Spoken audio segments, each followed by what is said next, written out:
Bienvenue dans votre rubrique Instant Famille, votre rendez-vous pour mieux comprendre la vie de famille et devenir de meilleurs parents.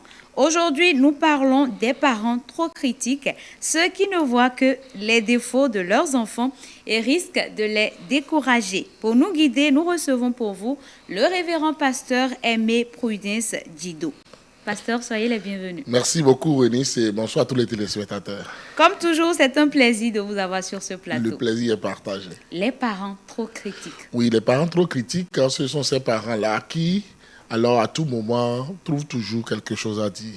Ils ne sont jamais satisfaits de quoi que ce soit venant de leur progéniture, venant de leur environnement, et tout le temps, ils sont en train de voir les défauts et ils critiquent à n'en point finir, tellement qu'ils détruisent l'estime en soi de ceux qui les écoutent, ils détruisent la confiance en soi de ceux qui les écoutent. Finalement, on ne sait pas ce qu'il faut faire pour les satisfaire. Et là, ça devient difficile. Et quels sont les signes qui montrent qu'un parent est trop critique? Les signes qui montrent qu'un parent est trop critique, c'est ce parent-là qui n'encourage pas, mais qui décourage tout le temps, qui ne dit jamais félicitations, mais qui dit toujours, oui, bon, voilà, ça doit venir, voilà ce que tu as mal fait, et c'est toujours ce qu'on a mal fait que ce parent-là voit. Et tout le temps, c'est des sobriquets, tout le temps, c'est des injures, tout le temps, c'est des remarques déplacées, tout le temps, c'est le fait de rabaisser alors la progéniture, et voilà. Quels effets une critique excessive a-t-elle sur les enfants? Non seulement que ça détruit la confiance en soi de l'enfant, ça dérange l'enfant. Ça blesse l'enfant. Ça donne des chocs psychologiques et émotionnels. Finalement, l'enfant n'arrive plus à avoir le courage d'affronter la vie. Alors que la vie est un combat et on a besoin de courage. On a besoin d'abnégation pour affronter les choses dans la vie. Donc, l'enfant se dit, je ne suis bon en rien parce que mes parents m'ont toujours dit que ça ne marche pas chez moi et l'enfant n'arrive pas à s'acclamer, n'arrive pas à s'auto-féliciter et c'est pas bon. Est-ce que cela peut amener l'enfant à être hypocrite envers ses parents et envers les autres? Oui, ça peut amener l'enfant à être hypocrite et non seulement hypocrite mais être faible dans la vie, être un défaitiste, a toujours dit je ne peux pas. Parce que même si je fais, ça ne donnera pas ce qu'il faut. Je ne pourrai pas réussir. Je ne serai pas excellent. Parce que tout ce que je tente, rien ne marche jamais. Et mes parents me l'ont toujours fait savoir. Et ce n'est pas bon. Et comment un parent trop critique peut-il changer son comportement au quotidien? Ce parent-là, il a besoin d'humilité. Il a besoin d'écouter, de commencer maintenant par savoir raison garder. Personne n'est parfait. Lui-même qui fait tout le temps des critiques n'est pas parfait. Et très souvent, de tels parents n'aiment même pas qu'on les critique. Parce que celui qui tue n'aime pas voir le couteau, dit-on. Donc, c'est grave. Donc, de tels parents ont besoin de coachs eux-mêmes pour apprendre l'humilité, pour apprendre à se taire, pour apprendre à féliciter. Enfin, il le faut. Sinon, ce n'est pas bien. Comment éduquer ou corriger sans décourager l'enfant? Oui, on doit corriger alors l'enfant sans le décourager parce que ce n'est pas à tout moment qu'il faut relever des défauts. Ce n'est pas à tout moment qu'il faut dire à l'enfant qu'il est bête et on lui donne des sobriquets, on lui donne des injures, on rabaisse l'enfant, même devant témoins, devant ses frères et sœurs, devant ses collègues, ses amis. Et non, ce n'est pas bien.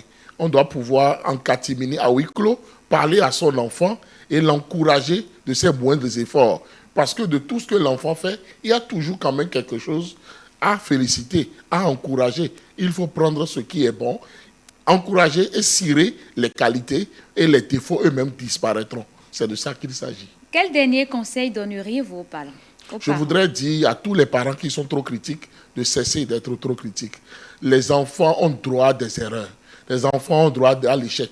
À des moments donnés même, l'échec et les erreurs constituent un tremplin pour mieux apprendre alors à faire les choses, pour mieux apprendre à aller de l'avant. Prenons l'exemple des savants. Avant d'inventer quelque chose, avant de faire une découverte, alors ils ont échoué des milliers de fois avant de pouvoir finalement réussir. Donc la vie est ainsi faite. Donc de tels parents doivent savoir raison garder. Voilà. On va parler de tout ceci en langue locale.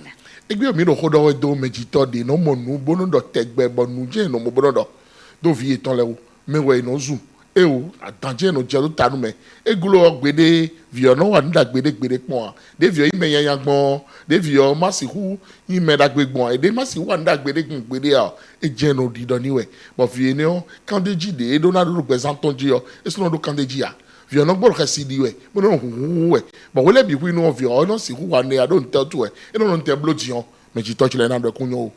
On y est dit, on y est, on mais bon, c'est où, blonde, bon, on a gbede, et nous, moi, vivre, et vers où.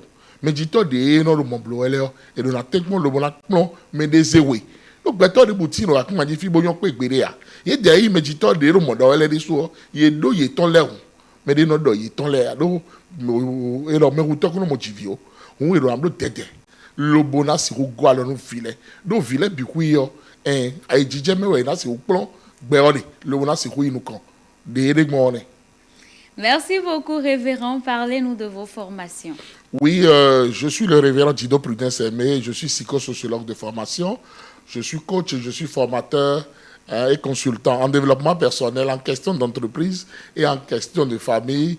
J'ai 20 formations payantes logées sur Telegram qui sont actuellement même en promotion.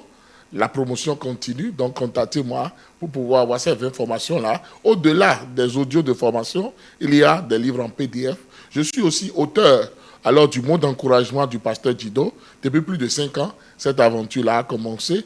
Sur YouTube, j'ai plus de 200 vidéos. Vous pouvez aller aussi chercher, visualiser, liker, partager autour de vous et surtout vous abonner à ma chaîne.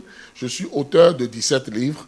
Bientôt, un autre lancement pour que ça évolue toujours. Coach, partagez vos contacts avec nous. Oui, pour me contacter, il suffit de taper le plus 229 01 95 15 67 40 ou le plus 229 01 97 56 63 34. Merci beaucoup à vous, révérend pasteur Aimé Prudence Dido, pour ces précieux conseils. Merci. Chers parents, rappelez-vous ce que dit la Bible. N'irritez pas vos enfants de peur qu'ils ne se découragent. Colossiens 3, verset 21. Être parent, c'est corriger avec amour, encourager et bâtir la confiance en vos enfants. C'est la fin de votre rubrique Instant Famille.